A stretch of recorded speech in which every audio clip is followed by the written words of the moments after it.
Alors, ces nouvelles zones d'influence, en fait, ne peuvent fonctionner que si et seulement si il y a un travail en réseau qui se fait. Un exemple. Aujourd'hui, si on parle de Ethereum et de son développement, si on parle de la résilience du Bitcoin et son adoption par aujourd'hui, notamment la finance mondiale, si on parle bien de toutes ces nouvelles formes de DLT, c'est parce que des gens, vous et moi, chaque jour, mettons une partie de notre énergie à évangéliser sur ces nouvelles façons de concevoir le monde et d'organiser nos sociétés. Donc ce que nous faisons, ou du moins ce que les DLT et les blockchains nous obligent ou nous ont obligés à faire depuis leur apparition, c'est de pouvoir travailler en équipe. Quand bien même je pourrais posséder toute la connaissance du monde, elle ne me servirait à rien si je ne suis pas accompagné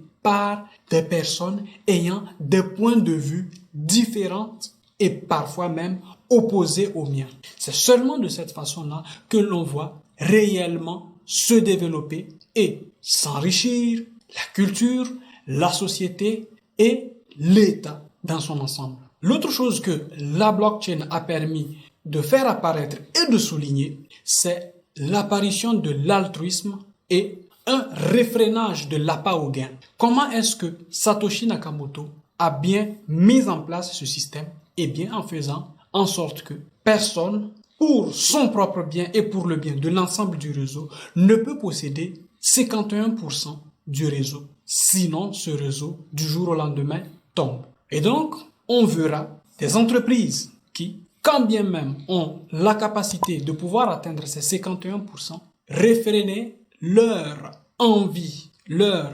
égoïsme pour s'assurer que leurs gains à eux sont protégés, mais également que les gains des autres sont protégés. Et donc, technologiquement, on a une gestion de l'égoïsme humain qui, jusqu'aujourd'hui, n'était pas encore possible de gérer. Et donc, en termes de puissance de calcul, quand bien même la Chine pourrait posséder les 60% de la puissance de calcul, eh bien, les sociétés qui sont à l'origine ou bien qui possèdent cette puissance de calcul ne pourraient jamais se mettre ensemble parce qu'ils savent que le jour où ils se mettent ensemble, eh bien, tout le réseau de Bitcoin va coûter moins d'1 euro.